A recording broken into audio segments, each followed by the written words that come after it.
hope y'all can hear me because I'm not using my speaker, and I'm sure that you can hear Jay snoring.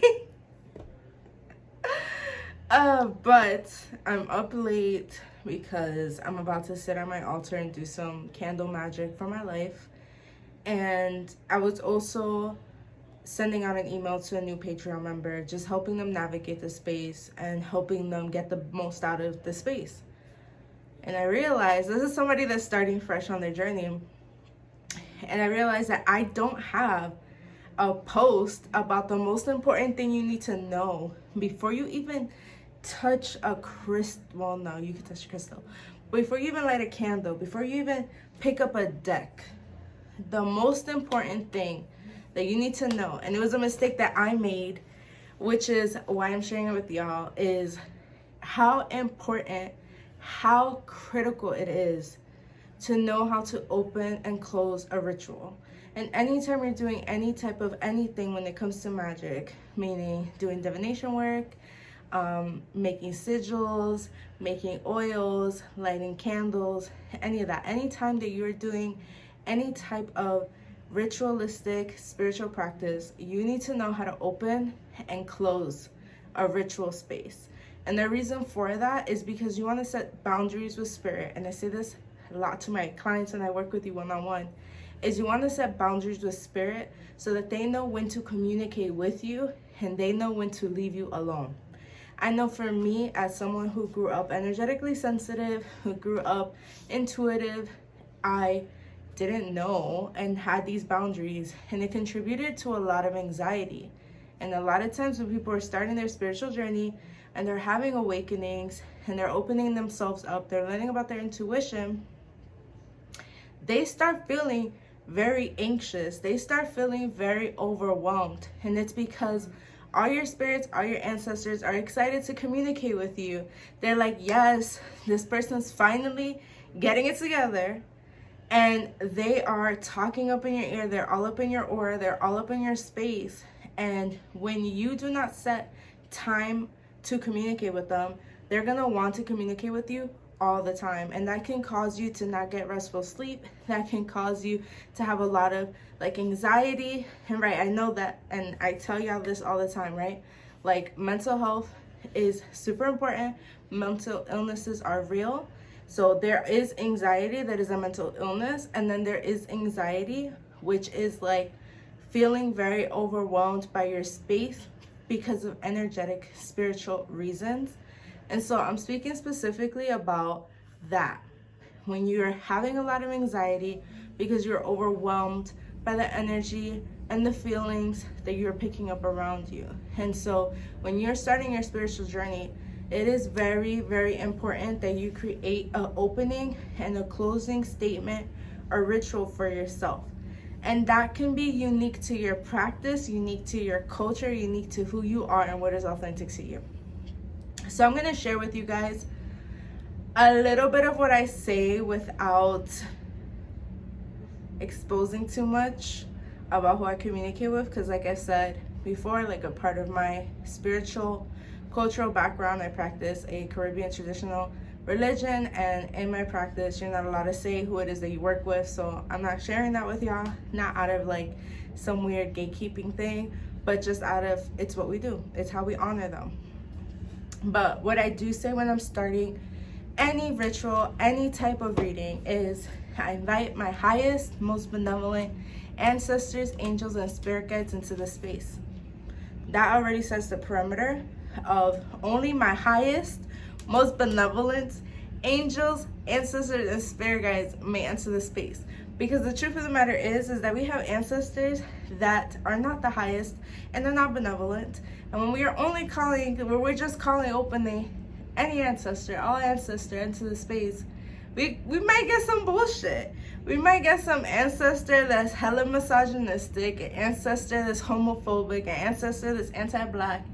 And you don't want that in your space. You don't want that to be the ancestor that's trying to guide you. You want your highest, most benevolent ancestors and spirit guides, spirits, angels, whoever it is that you work with, to enter the space. And I start off with that. I invite my highest, most benevolent ancestors, angels, and spirit guides into the space. I ask whoever, to protect me as I am opening this circle. I ask whoever, so the whoever is my spirit guides. I have specific spirit guides that do have a specific role in my rituals and my divination work. So the first spirit guide is for protection. The second spirit guide is to fill me with confidence and to allow the messages that come through to be sweet, to be loving, and to be clear. And then the third spirit I ask is to open the road so that I'm able to receive clear messages during the session. And then I say Ashe. And I start my thing and I do what I gotta do. Then when I'm done, I close my eyes and I energetically cleanse my aura. And then I ask these spirit guides or the spirits in my room to do specific jobs. So I ask a spirit guide to clear out and remove any spirits that no longer belong to the space, any spirit that is no longer useful to the space. I ask the spirit guide to also cut any energetic cords or any energetic attachments that are trying to make its way to me during the session. I say thank you to everybody.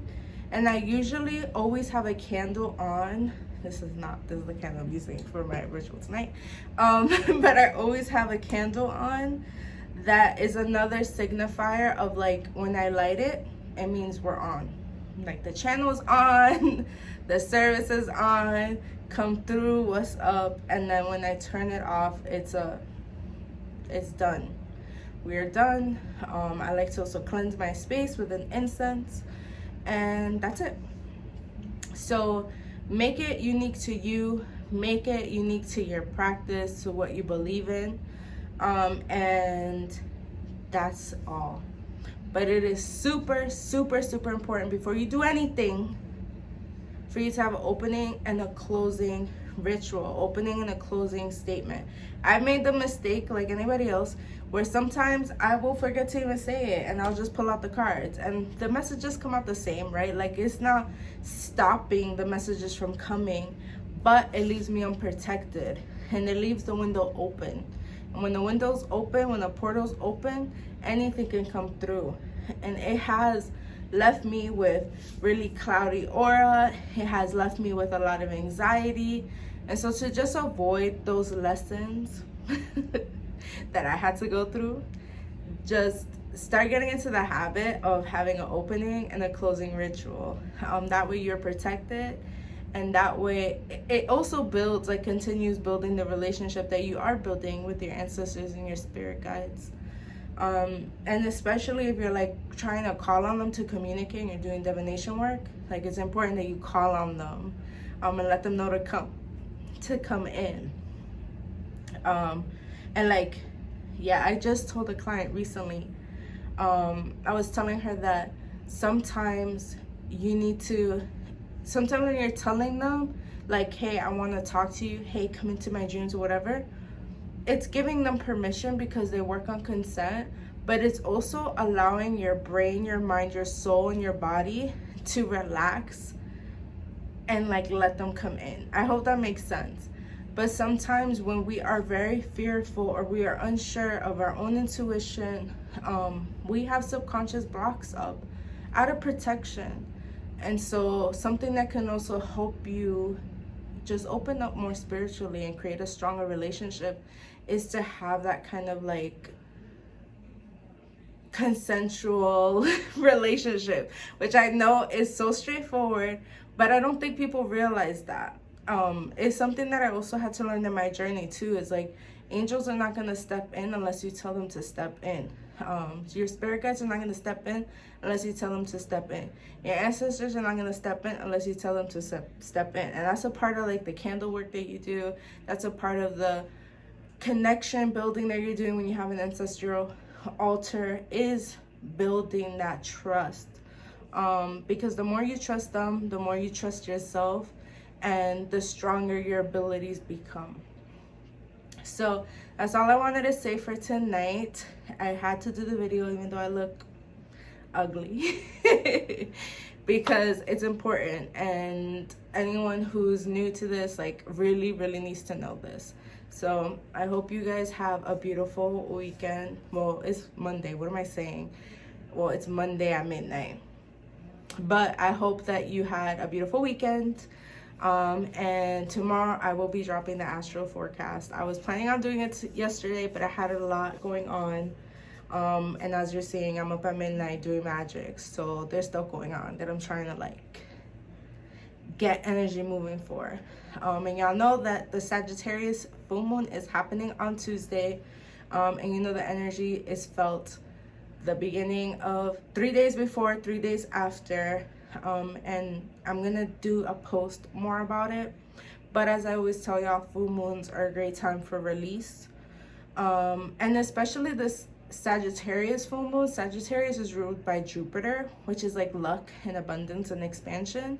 So I'm definitely using this full moon to release things that do not aid in that, release things that do not affirm ease and abundance in my life, and inviting it into my life. But love y'all, and you know, I'm always a message away. I hope that y'all are doing well, and thank you for trusting me and being a part of this space with me. Bye.